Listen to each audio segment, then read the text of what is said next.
mourra à la croix. Quel est cet homme qui pouvait accepter, laisser sa gloire, laisser son trône, descendre pour venir monter à la croix pour toi et moi? Va seulement à l'hôpital, on te dit non, prête-nous, on va te mettre une aiguille. Tu vas voir comment les gens tremblent. J'ai entendu une personne qui disait, oh, le cathéter ne marche pas, j'ai du mal, on n'arrive jamais à trouver ma veine. Parce qu'elle a peur qu'on puisse la piquer. Ça, c'est une aiguille. Je vous informe, même ce crayon-là n'avait pas la taille des coups que Jésus a reçus. Ce n'est pas les coups qu'on fait maintenant dans les industries bien taillées. Non. C'était des bouts de fer mal coupés qu'on a plantés pour toi et moi. Moi, je sais que l'appel du Seigneur résonne dans ton cœur. Je sais que l'appel du Seigneur résonne dans ton cœur. Tu te bats avec qui? Le Seigneur t'appelle à son service d'une manière ou d'une autre. De toute façon, tu finiras par y arriver. Amen. Amen. Oui. Tu as l'image de destin du Seigneur qui se forme dans ton esprit. Tu as l'image. Tu le sais. Le Seigneur te parle dans ton sommeil. Tu fais semblant de ne pas entendre.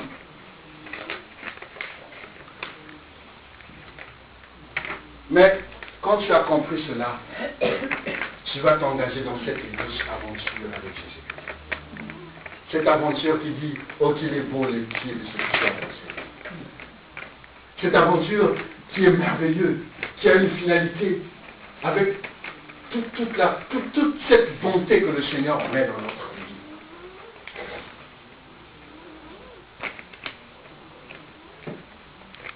Mais les circonstances parfois dans la vie se défraient comme un brouillard qui nous sépare de l'éclat et du soleil de notre Seigneur. Amen. Mais c'est que nous avons, c'est cette force. Et moi, je me pose toujours qu'une question. Que se passe-t-il dans ta vie? Qu'est-ce que tu cherches dans ta vie? Quel est ton projet? Quel est ton plan? Quel est ton rêve? Amen. Amen. Et ici, je veux conclure cette petite introduction en disant que Dieu donne le rêve à tout un chacun. Et à tout un chacun, nous avons un rêve. Et aussi, Dieu a besoin du visionnaire que nous sommes pour la réalisation de ses projets. Amen. Pourquoi je le dis? Regardez. Le jeune Joseph, quand vous lisez la Bible nous dit ceci, cet enfant était né d'une femme. Sa mère s'appelait Léa. Non, on ne mentionne pas Léa là.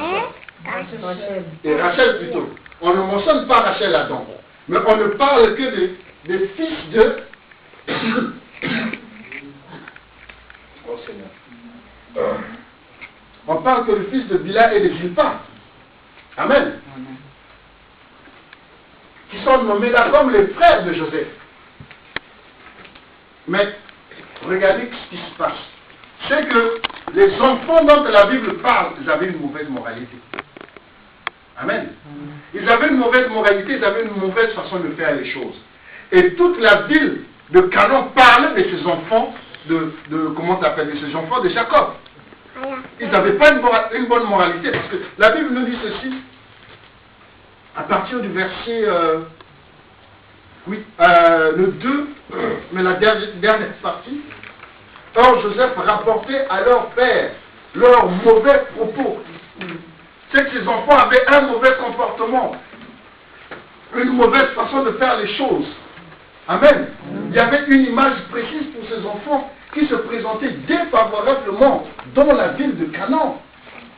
Et aujourd'hui, toi qui es chrétien, amen, quelle est l'image que tu es en train de présenter dans Cholet? Amen. Parce que ton Canaan, c'est Cholet. Quelle moralité as-tu? Amen. Dis-moi ce que tu manges, je te dirai ce que tu es. Dis-moi avec qui tu marches, je te dirai qui tu es. Amen, ma soeur. Amen. Allons lire le psaume 1. Qu'est-ce que le psaume 1 nous dit? Heureux celui qui ne marche pas selon les conseils des... Mais qui trouve son bonheur dans quoi? Dans la parole de Dieu. Dieu, il n'a pas dit ça au hasard. Je parlais à mon frère cet après-midi dans la voiture quand on roulait, j'ai dit, tu sais mon frère, la compagnie d'un certain nombre de personnes peuvent influencer ta vie et la modifier. Parce que nous chrétiens, quand on rentre dans un milieu qui n'est pas chrétien, il faudrait qu'on sente qu'il y a un chrétien qui est là, même si tu n'as pas parlé. Même si tu n'as pas parlé, ma soeur, on n'a pas besoin de faire du bruit. Moi, je dis toujours les gens, quand ils rentrent dans un milieu où il y a des païens qui se mettent, Jésus, tu sais, Jésus, une fois, il y a un frère qui est arrivé dans un milieu païen qui dit, non, vous savez, je suis le frère à Jésus. Le garçon le regarde, dit, toi tu es noir, Jésus c'était un juif, comment tu es le frère à Jésus? Ouais, pour un rien, c'est pas son hérésie. Pierre a dit, Paul a dit, vous, les convaincrez par votre témoignage. Regardez, le jour qu'on a arrêté Jésus-Christ, Pierre était venu juste s'asseoir à côté du feu avec les dames. Il n'avait même pas sorti un mot.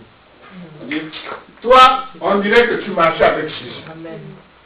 On l'a reconnu par son accoutrement et par sa façon sûrement de parler. Amen. Amen. Qu'est-ce que tu représentes quand tu te trouves au milieu des autres? Dire que je suis chrétien, c'est bien. Est-ce que c'est tout? Est-ce que tes actes présentent ce que tu es vraiment chrétien?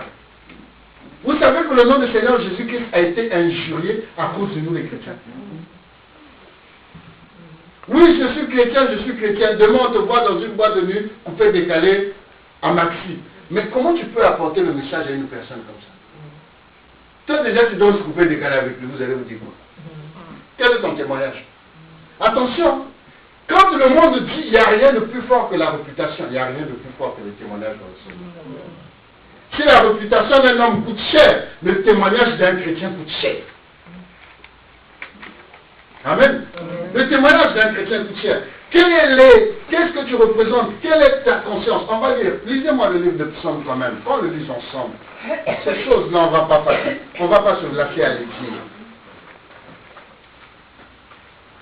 Amen. Amen. Qui a trouvé le passage de l'Évangile? Psaume 1, à partir du verset 1. Heureux l'homme qui ne marche pas selon le conseil des méchants, qui ne s'arrête pas sur la voie des pécheurs, et qui ne s'assied pas en compagnie des moqueurs, mais qui trouve son plaisir dans la loi de l'Éternel, et qui la médite jour et nuit. Amen. Il est comme un arbre planté près d'un courant d'eau, qui donne son fruit en sa saison, et dont le feuillage ne se flétrit point. Amen. Tout ce qu'il fait lui réussit. Amen. Il n'en est pas ainsi des méchants, ils sont comme de la paille que le vent dissipe. C'est pourquoi les méchants ne résistent pas au jour du jugement, ni les pécheurs dans l'assemblée des justes, car l'Éternel connaît la voie des justes, et la voie des pécheurs mène à la ruine. C'est un arbre qui est planté au bord du ruisseau, que tu apportes un fruit agréable. La Bible nous parle des fruits du Saint-Esprit. Apporte du fruit, que le monde mange ton fruit. Que tu sois un canal pour la bénédiction des autres. Mais que tu ne sois pas une paille qui serait enlevée par le vent. Amen. Amen. C'est ça que le Seigneur veut nous dire. Et Joseph, c'était l'un de ces garçons qui avait une conscience délicate. Une conscience irréprochable. Amen. Amen. Hier, on t'a vu là-bas, on te dit, mais toi, on t'a vu là-bas hier soir, tu étais avec les filles. Non, c'était pas moi. Mais accepte, on ne va pas te tuer. Amen. Toi, tu n'as pas mis un couteau au cou. Hier, ma soeur, on t'a vu dans telle position, mais accepte. Moi, on m'a vu avec une soeur à 2h du matin. Ça fait le bout. Ah, la fille, le frère qui est dans une voiture à 2h du matin. C'est bien. Mais nous, on sortait de la prière. Mais lui qui nous avait vu à 2h du matin, il faisait quoi dehors à 2h du matin?